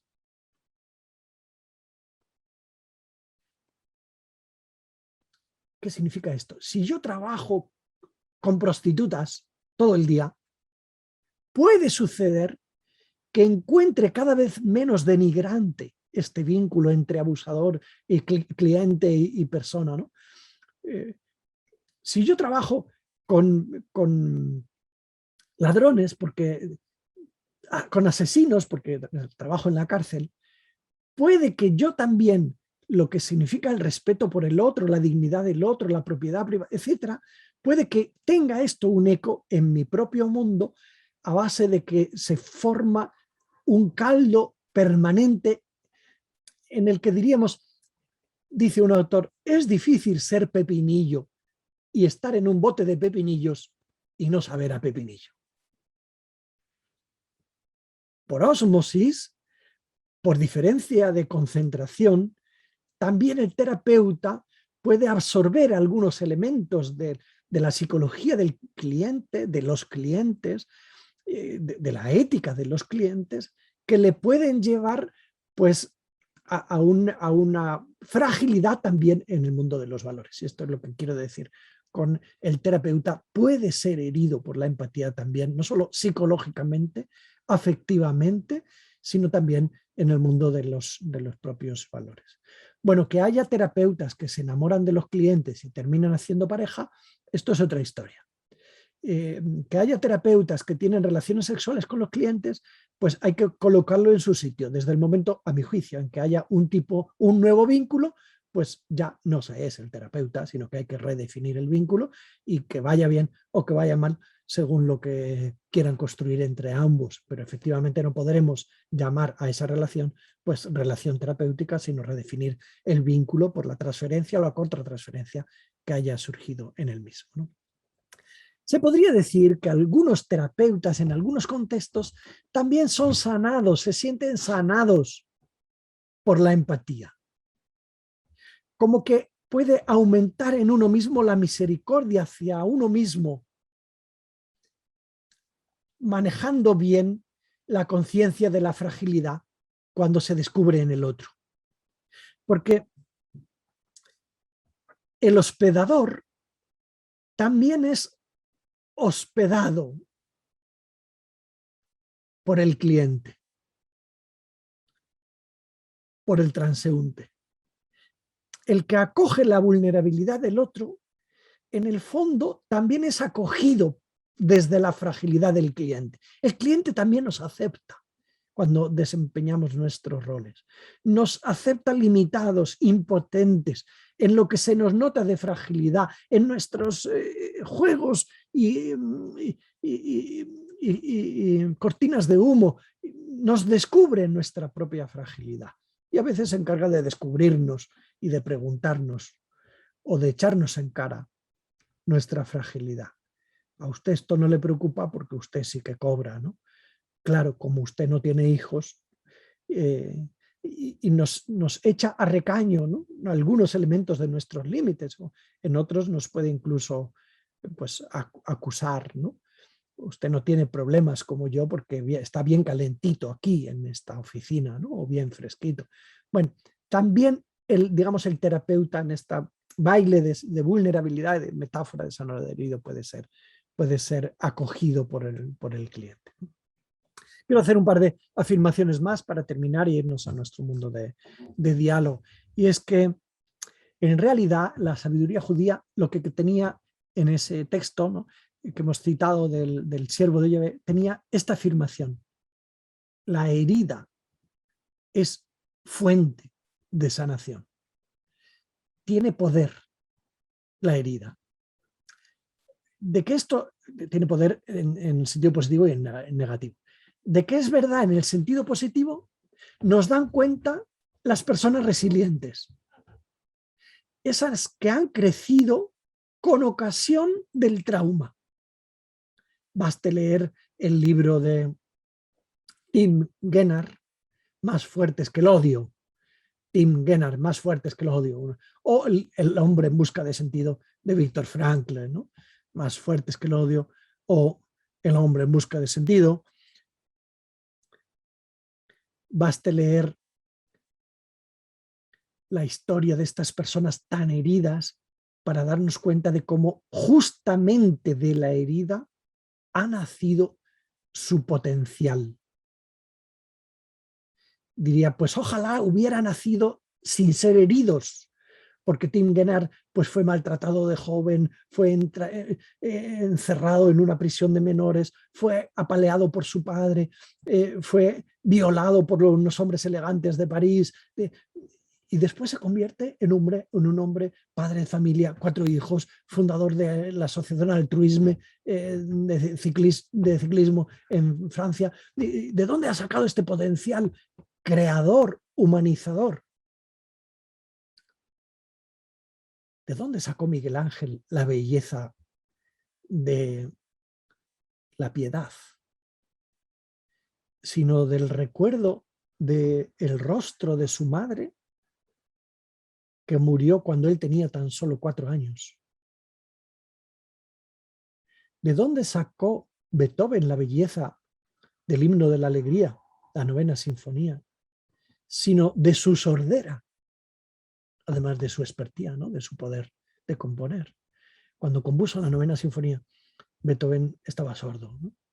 Bueno, este poder posible de la propia fragilidad hace también que encontremos hombres de hondura, de elegancia, de mucha capacidad compasiva, de mucha eficacia en las relaciones de ayuda, detrás de los cuales se esconde, no necesariamente conocida, una fragilidad también grande. Quizás una noche oscura, como estoy pensando en Teresa y no me viene el nombre, San Juan de la Cruz, ¿no? ¿De dónde tanta hondura en la dimensión espiritual, sino también desde la profundidad del vacío y de la noche oscura?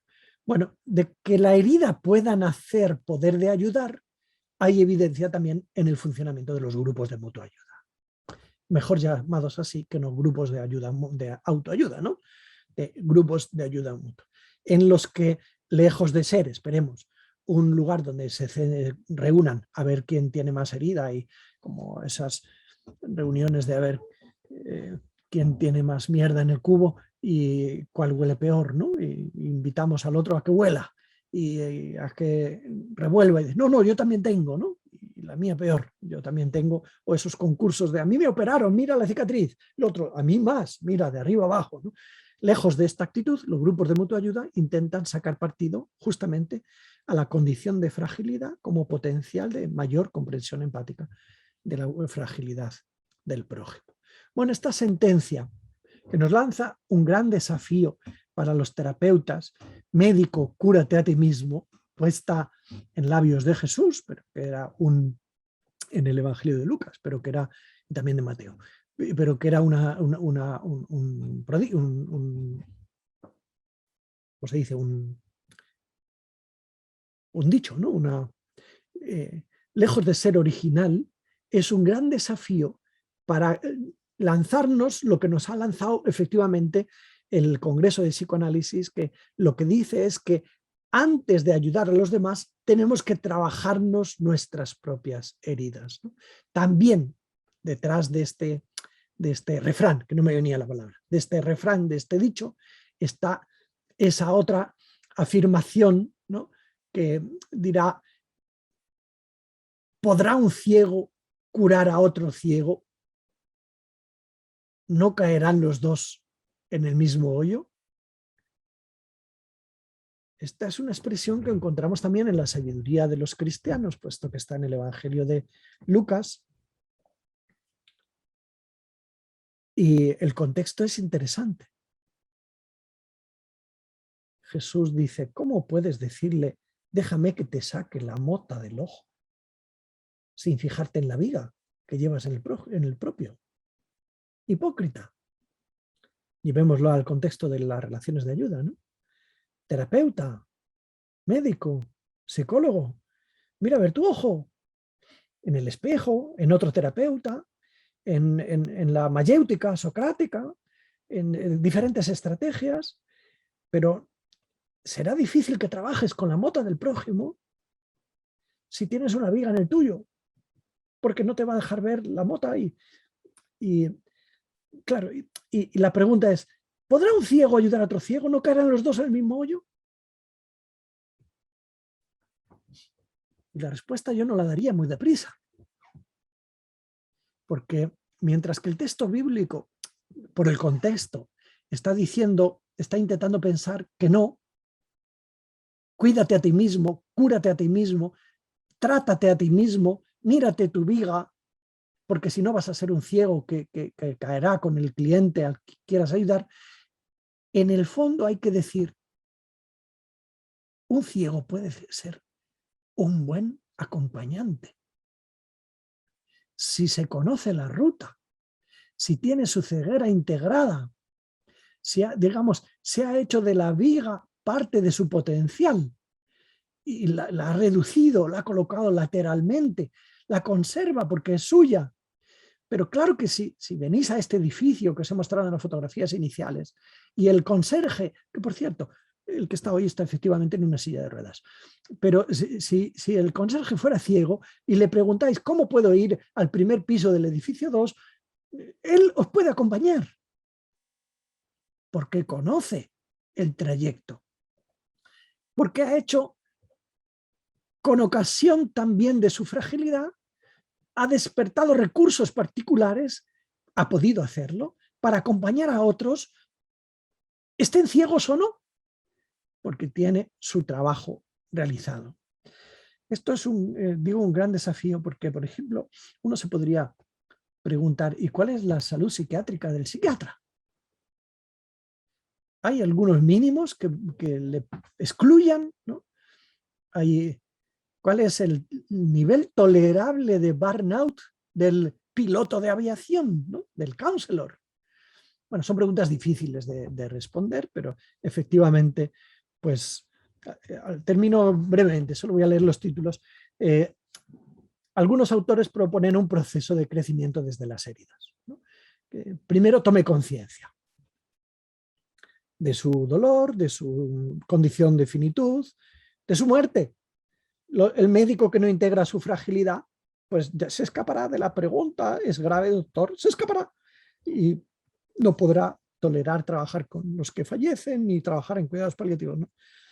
Y deshumanizará. Nos damos cuenta de que tenemos heridas de estas que a veces no conocemos. Pues si yo le estoy atendiendo, soy médico, pero estamos sometidos todos aquí a la relación burocrática, ¿no? Y tengo que rellenar un formulario, que esta es mi herida, que es que voy a estar todo el rato mirando a la pantalla y no le voy a mirar a usted, porque tengo que, como médico, rellenar la historia clínica. Y mi propio control transfer y mi impotencia, ¿no?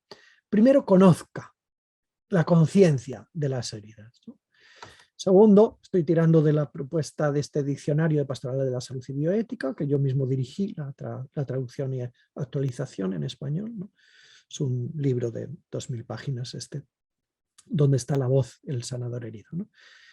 Segundo, integrar las heridas, aceptar las heridas. Aceptar es un verbo, ¿eh? Ya no es conocer, es aceptar. Sanar la zona oscura, aceptando que hay sufrimiento que comporta. Resignificar, este es otro verbo que nos daría mucho de sí, ¿no? Para sacarle partido, mi herida, mi duelo, mi pérdida, mi enfermedad. También estuve enfermo durante la pandemia y ingresado en el hospital. Bueno, resignificar la propia experiencia, sacarle algún tipo de partido para hacer fecunda la propia fragilidad, siendo dueño del modo como me influye. Y aquí está, siendo dueño del modo como me influye, porque me influye, o me puede influir más de lo que yo quiera si no soy dueño, ¿no? Y identificar esos efectos autocurativos, esos potenciales autocurativos que tenemos, o ese bien que pueden hacer del mal. Ese bien que pueden hacer del mal. Mi familia es un desastre. ¿Qué bien pueden hacer para que yo sea comprensivo ante las dinámicas familiares de mi cliente? Ciertamente no será la negación, la represión, no será el apartarlo, ¿no? Habrá que ser muy prudente en el uso del poder, porque del poder que tengo sobre los clientes, ¿no? Para ser responsable, no sea que la fragilidad del otro, como yo también la tengo, pues nos abra la puerta a una pseudo libertad en la que todo vale, porque todos estamos hechos de la misma moneda, y lo mismo que abusaron de mí, puedo abusar yo del cliente, y ecos di via, que dirían los italianos. Bueno, la metáfora permite afirmar también este paradigma junguiano, digámoslo así, permite afirmar también que el sanador puede recibir los efectos benéficos también, como hemos dicho antes, de la herida del propio cliente, ¿no? Y descubrir así nuevos valores con ocasión del encuentro con la propia fragilidad, incluso esa fragilidad que había sido negada durante tiempo, pero con ocasión del encuentro con la fragilidad del otro, pues es despertada. Y es que yo tenía aparcado mi mundo de haber sido víctima de los abusos, pero ahora me encuentro con una víctima y puedo hacer un saludable intercambio de bienes que fundamentalmente se traduce a mi juicio, en la posibilidad de que se potencie la dinámica compasiva y de comprensión recíproca. Concluyendo, digamos que además con la misma figura con la que arranqué, pues además de tener el ideal del equilibrio, ¿no?, entre nuestras dimensiones cognitivas, donde hay traumas, afectivas, donde hay traumas, conductuales, donde ha podido haber conductas equivocadas. Espero que también el perfil del ayudante, además de equilibrado, incluya esta dimensión de la herida. Yo también soy experto en humanidad porque soy experto en fragilidad. Esto lo hacen esto lo escribe San Pablo. Cuando soy débil, entonces soy fuerte. Puede ser enigmático el significado, pero quédese ahí para lo que pueda dar de sí, o evóquese este arte que consiste, como conocéis seguramente, en reparar las vasijas rotas justamente con oro, de tal manera que después la vasija rota y reparada tiene más valor, que el más valor nace justamente del tratamiento dado a las heridas. En nuestro contexto sería del modo de haber trabajado la propia fragilidad del terapeuta. Y hasta aquí mi presentación, en la que quería ser sistemático, ordenado, y ahora soy todo oídos, Ezequiel, para poder intercambiar, porque estoy firmemente convencido de que habré satisfecho solo en muy pequeña parte vuestras expectativas, ¿no? Gracias por vuestra atención. ¿Qué decirte, José? No paré de escribir. Vos decías que ibas a solo nombrar los títulos de las conclusiones y yo decía, no, no, no, que siga profundizando, porque verdaderamente creo que está siendo un aprendizaje para todos nosotros. Recibo por el celular, eh, parece que se animan más, pero recibo por el celular un montón de comentarios respecto de la charla, agradeciéndote. Y antes de leer algunas preguntas que seleccionamos, me quedé pensando en esto que vos hablabas de atravesar el propio dolor, y muy por arriba pasaste, casi por alto, tu experiencia que contaste el año pasado respecto de haber sido un paciente con COVID y de las cosas que te diste cuenta en ese tránsito, al punto tal que desarrollaste un libro.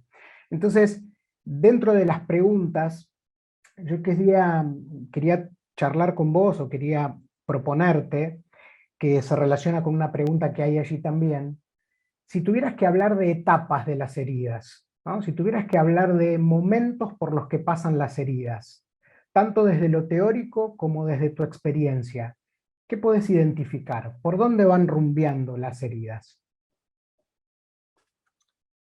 Bueno, Elizabeth Kubler-Ross intentó describir el proceso de adaptación. No, la palabra adaptación también tiene su aquel, ¿eh? Porque ha tenido su época de moda. Lo adaptativo es bueno, lo desadaptativo es malo. Ella lo describió desde la negación hasta el pacto, hasta la depresión, hasta la aceptación, pasando por la agresividad también, ¿no? Desde negar que nos pertenecen las heridas. Claro, cada herida es diferente, ¿no? Una cosa es una herida que me viene de la infancia, otra cosa es una herida que no tenía yo identificada, una compulsión agresiva que me presenta en ciertas situaciones y llega un momento en que me doy cuenta, ¿no? Para mí, en esa época de estar enfermo, mi propia fragilidad me ha llevado a reafirmarme en cuánto difícil es gestionar los pensamientos. Es muy fácil de hablar, bueno, no sé si es tan fácil hablar, pero gestionar los fantasmas, llamaba yo ratas nocturnas, al caer de la tarde, con el cansancio, con la fiebre. Escribí un libro entero sobre la esperanza, pero cultivar el dinamismo de la esperanza cuando llegan los diálogos internos de que va a ir mal y la prueba está en esto, ¿no? Y si te mueres serás un cadáver como el que estás viendo y cómo le estás tratando. Y bueno, estas ideas con frecuencia irracionales, pero negativas, que pueden pulular en torno a los momentos difíciles de la vida de una persona, desterrarlas o liberarse de ellas, o gestionarlas, porque a lo mejor hay que darlas de comer un poco como al lobo un ratito para que luego, efectivamente ya comidos y bebidos los lobos se echen a dormir conmigo, ¿no? No es nada fácil. Estilos relacionales moralizantes añaden sufrimiento, ¿no?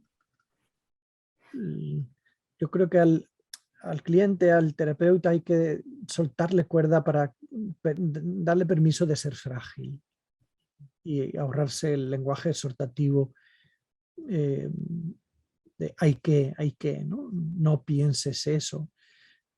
Creo, firmemente creo, que en muchos estilos relacionales, también en las relaciones de ayuda, hay mucho hay que. Mucho imperativo.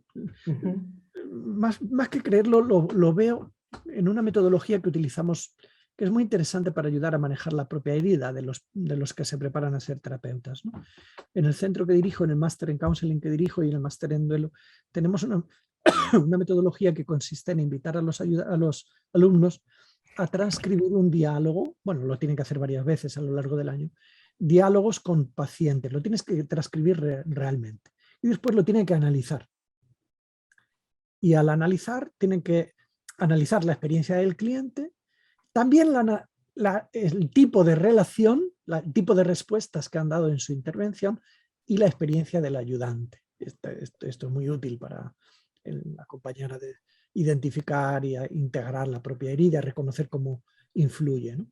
Pero me doy cuenta cómo en el análisis de las relaciones, con esta metodología concreta, con esta, porque hay otras, pero a esta, la de transcribir literalmente diálogos y ser supervisados por uno mismo después cuando están transcritos y después someterlas a un tutor, grupal, individual o las dos cosas, pues hay mucho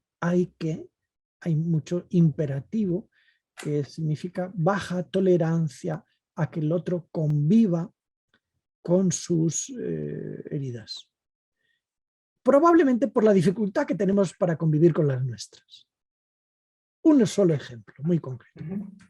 Se nos llena la boca en las aulas de psicología y de counseling de que hay que permitir al otro sentir. Tiene derecho a sentir. Por ejemplo, enojo. Tiene derecho a enojarse. Tiene que manejarlo con asertividad. Se nos puede llenar la boca.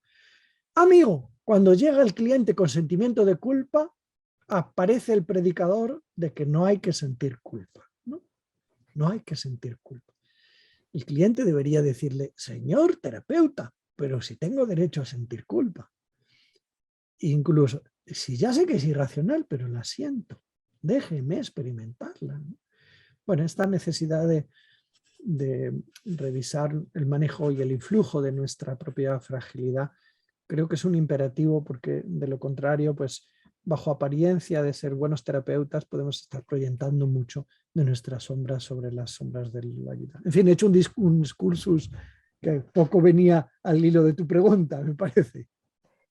Sabes que te escucho también en cuál sería para vos el límite o la línea delgada entre no querer que el otro sienta culpa y esta propuesta más compasiva de aliviar el dolor. ¿Cómo diferenciamos esta línea delgada entre sacarte el dolor y aliviarlo compasivamente?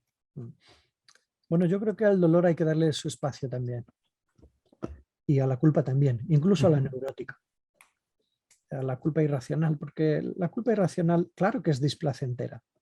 Claro que es irracional y si utilizáramos la lógica aplastante de la razón, debería morir por su propio peso si no se ha transgredido un valor, ¿no? Pero la culpa neurótica también habla de una necesidad y de una dinámica de empoderamiento. El que se echa la culpa a sí mismo se está empoderando. Y quizás están narrando que es más difícil tolerar una ausencia de protagonismo en lo sucedido que la atribución de la causa, ¿no? Por ejemplo, murió mi niño. ¿Por qué murió? Porque le atropelló un coche. ¿Y por qué le atropelló un coche? Ah, porque yo le permití atravesar la calle. La atravesaba todos los días. ¿Y para qué atravesaba la calle? Para coger el pan. Estoy hablando de una persona concreta. Pues ya tenía 12 años y iba por el pan. Y un día lo atropelló un coche y murió. ¿Por qué murió mi niño? Por mi culpa. En realidad, aunque pudiera escudriñarse una cierta corresponsabilidad en la gestión de la atravesar aquella calle concreta en aquel horario, en fin, en todo lo que se quiera, yo no mandé a atravesar para que muriese, pero al echarme a mí la culpa, me estoy proclamando alguien importante en lo sucedido. De lo contrario, yo sería nadie. Y es más tolerable el sentimiento de culpa irracional que el sinsentido o la aceptación del puñetero misterio, que es lo que envuelve esta situación. Por eso yo creo que también la culpa irracional hay que nos evoca probablemente nuestra dificultad a aceptarla del otro, nos evoca de nuevo, ¿no? Nuestra dificultad a gestionar nuestros sentimientos de culpa, racionales o irracionales, ¿no? Bueno, luego en la culpa es cierto también que le hemos dado poca cancha a la dinámica del perdón. Y nos parece que el perdón es una cuestión religiosa propia de las sacristías o de lo religioso, y hoy para estar al día hay que despreciar lo religioso según un estándar pues, que quita la importancia que merece la dimensión espiritual y religiosa en el ser humano, ¿no?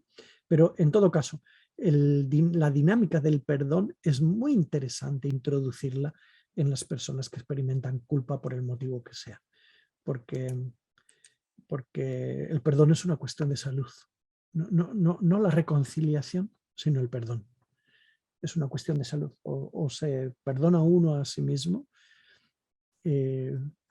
o el rencor le mata, ¿no? Al que le da de comer al perdón. Bueno, ahí he añadido los aspectos, pero son temas que también, pues por ejemplo, el de la culpa, a mí me ocupó también un libro, como a lo mejor algunos saben, ¿no? Sanar la culpa, que escribí con un psiquiatra y un teólogo, con este título, Sanar la culpa. Creo que la culpa hay que sanarla y es una cara del sufrimiento fea que nos gustaría que no le perteneciera, pero es que el sufrimiento tiene caras feas.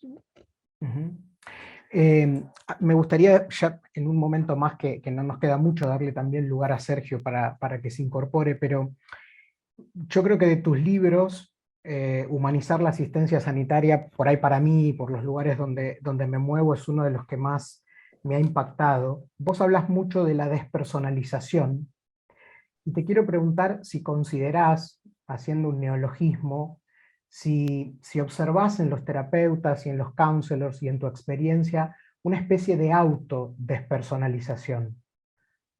¿Cómo lo ves? Bueno, según la formación que se haga y la supervisión que se haga, ¿verdad? Uno se puede convertir en un experto en un rito de la terapia. Y hable y yo escucho o finjo que escucho y reformulo o reformulo con tópicos que para, si me grabaran serían los mismos para varios, ¿no? La personalización para Carcuf es una cosa muy concreta que tiene nombre, apellidos y tipos, ¿verdad? Él hablará de personalizar el significado, el problema, el sentimiento y el fin. Y es muy sugerente lo que significa para Carcuf esta personalización necesaria para dar eficacia a la relación. La despersonalización tiene su utilidad en algunas circunstancias de las relaciones de ayuda. Algún colombiano ha estudiado particularmente la inevitable y necesaria despersonalización que tiene que hacer el cirujano para centrar toda su atención en un órgano. Si me van a operar esa hernia, durante una parte del proceso tienen que centrarse ahí, y esto es un hueso, otro hueso separado, y ahí cosificando lo destinatario de la intervención, ¿no? Claro, cuando esto se lleva al mundo del diálogo, de la relación, pues esto le pasa a muchos, es normal que le duela, todos estos tópicos que despersonalizan de tal manera que nos perdemos la riqueza del individuo y los significados y los recursos que el otro tiene. Es una de las causas de deshumanización, la despersonalización en las profesiones de ayuda. Claro que hay otras estructurales, que hablamos mucho también de humanizar personalizando la relación, pero hay también causas que tienen que ver con la gestión, la política, los espacios, no solo la personalización en la alianza terapéutica, ¿no? Donde esperemos, esta es una clave que debería volver, está volviendo quizás un poco más en italiano que en castellano, que es el concepto de alianza terapéutica. Nos habíamos puesto un poco a subrayar la importancia del empoderamiento, empoderar al cliente, el otro es el protagonista, ¿no? Y yo soy el que tiene que ayudar a que el otro se empodere y se ayude a sí mismo. Hoy estamos introduciendo, conscientes de que podíamos haber exagerado, ¿no?, una exaltación hipertrófica de la autonomía individual, estamos dándonos cuenta de lo beneficioso que es encontrarse como personas, como sanadores heridos.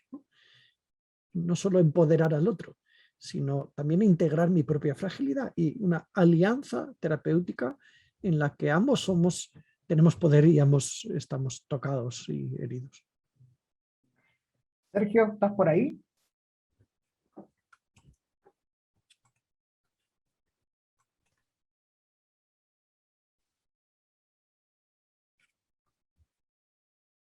No se te escucha, ¿eh? A ver si es el auricular. ¿Y ahora? Ahora sí. Espléndido, menos mal. Me hubiera gustado En realidad no quisiera hacerte una pregunta porque, y menos una pregunta abierta, porque considero que sería exagerar de tu generosidad y de tu tiempo, pero sí me gustaría irme contando, y mientras lo cuento sonriendo, porque resulta muy gracioso imaginarme el grito italiano de "attento al lupo", y la primera reacción es escaparse, ¿no? Hubiera sido la mía antes de escucharte. Ahora, si alguien gritase "Sergio, atento al lupo", lo pensaría dos veces, porque posiblemente ese lupo no sería el mal lupo, sino que sería un lupo que me podría dejar mucho, mucho de bueno. Y entonces me quedaría allí cerca, ¿no? Eh, Quería decir esto porque realmente no me voy a olvidar de este mini rescate. No me lo voy a olvidar nunca, y para mí representa una síntesis de esta reunión tan profunda, tan excelente, ¿no? O sea, el lobo bueno, el lobo que me va a permitir crecer, eh, y que me lo llevo como recuerdo tuyo, José Carlos. Muchas gracias. Gracias, Sergio. Atenti al cane. En las, Atento al cane, exacto. atenti al cane. Claro, no podría ser esto una canonización de las conductas antiéticas, ¿no? Por ejemplo, que consagraran como lícitas relaciones de abuso de ningún tipo, económico, búsqueda del cliente para satisfacer mis propias necesidades. Atenti al lupo es necesario, dadle de comer no podría ser eh, una la psicoética está poco estudiada, muy poco, que son los aspectos éticos del counseling, de la relación psicológica, ¿no? Está más estudiada la bioética, los aspectos éticos de la relación clínica en salud. La psicoética está poco, y en duelo también poco. He escrito un capítulo en un libro próximo, ¿no?, sobre aspectos también éticos del duelo, que los hay, y de la intervención en duelo. Hay una intervención en el chat que es el equilibrio entre nuestras falencias y una relación de ayuda, por ejemplo, en el sentirse necesitado, ¿no?, gratificado. Claro que es universal la experiencia de muchos voluntarios que dicen: a mí me ayudan más de lo que yo ayudo. Pues genial, qué bien que sientas que te devuelve, digamos que el eco de la empatía también te sana a tus heridas. Pero atentos al loop, atentos a las motivaciones principales. Cuando no estén claramente centradas en el cliente, pues el cliente se puede convertir en un medio en lugar de en un fin. Y en un medio para sobrevivir, pero en un medio para satisfacer el propio narcisismo, ¿no? Aquí hay que buscar límites para abrir el espacio a la necesaria derivación. Hay veces que uno tiene que derivar porque se da cuenta de que está manipulando o coaccionando, abusando de diferentes maneras. Saber derivar a otros terapeutas y tener supervisión. Tener supervisión creo que es un imperativo ético para la gestión equilibrada, suficiente de la propia vulnerabilidad del ayudante. Tener supervisión. La pregunta podría ser eterna: ¿quién supervisa al supervisor?, ¿no?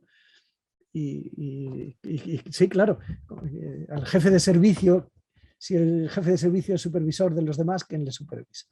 Bueno, y hay otros medios, como los grupos Valint, ¿no? Esos grupos donde los propios profesionales se ayudan recíprocamente.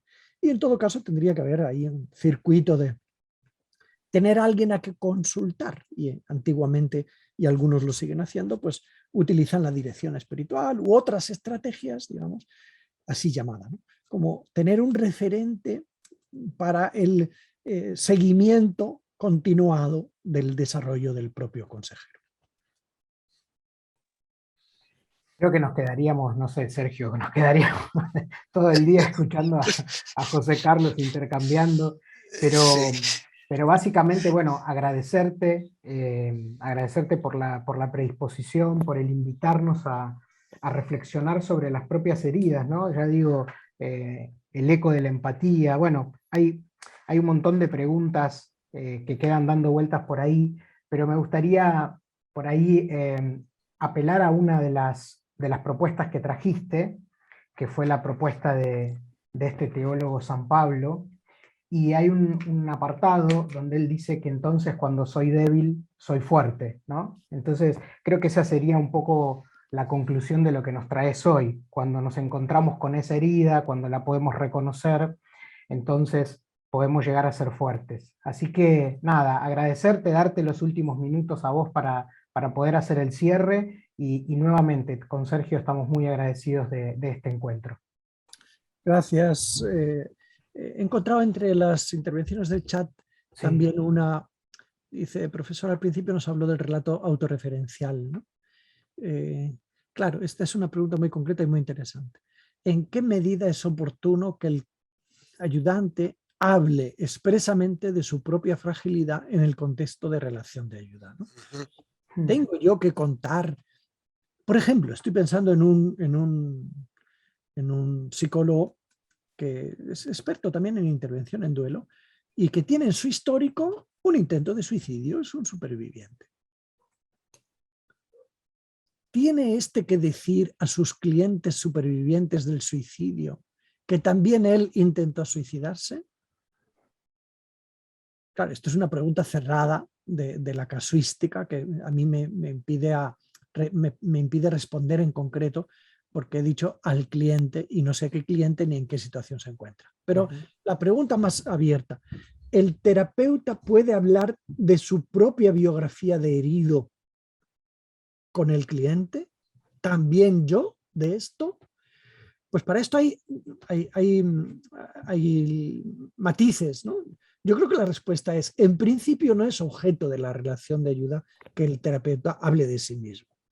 Ahora bien, en aquellas circunstancias en las que hablar de la propia herida vaya acompañada de un histórico exitoso y de una cierta evidencia de que esto es motivador para el ayudado, para emprender un camino que refuerza el dinamismo de la esperanza, ¿qué impide hablar de que yo también fui abusado cuando era pequeño? Me lo pasé mal durante no sé cuántos años. Y cuando emprendí la dinámica de pedir ayuda, cambió en mí. No sé si esto te dice algo. Y esta autonarración,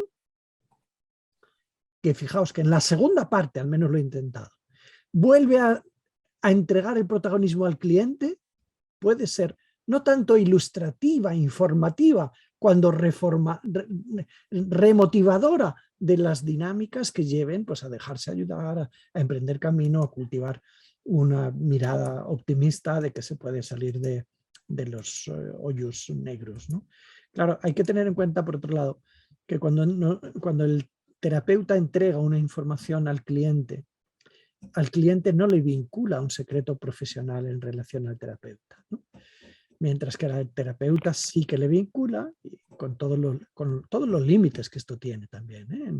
Es decir, el secreto profesional por parte del terapeuta tiene límites, los ha tenido toda la historia de la humanidad, por razones de salud comunitaria, también legales, ¿eh? O sea, estamos obligados al secreto profesional con límites. Estos límites siempre han existido en todas las profesiones de ayuda. Este vínculo no le tiene el cliente con el terapeuta, con lo cual cualquier autorrevelación que el terapeuta haga está entregando la posibilidad de que su currículum privado que intentó utilizar en contexto terapéutico pase a manos de terceros que ya no tengan objetivo terapéutico, sino que bueno, pues se convierte en información, ¿no? Que puede dañar al propio terapeuta porque fue dicha en un contexto de intimidad, de alianza, de deseo de motivar, no de deseo de hacer pública una información del terapeuta. Bueno, gracias. Aún en la última nos brindaste también tu generosidad de respuesta. Ahí tenemos la posibilidad, si quieren, de desmutearse, de saludarnos y despedirte, José Carlos. Muchas gracias, gracias Sergio, y gracias a todos y a todas por habernos acompañado una vez más. Muchas gracias. Nos vemos. Gracias. Muchas gracias. Un placer, gracias por esta oportunidad. Ezequiel, Sergio, José Carlos. Muchas gracias. Fuerza, mucha fuerza y a seguir adelante con esto. Nos vemos. Hasta luego. Gracias.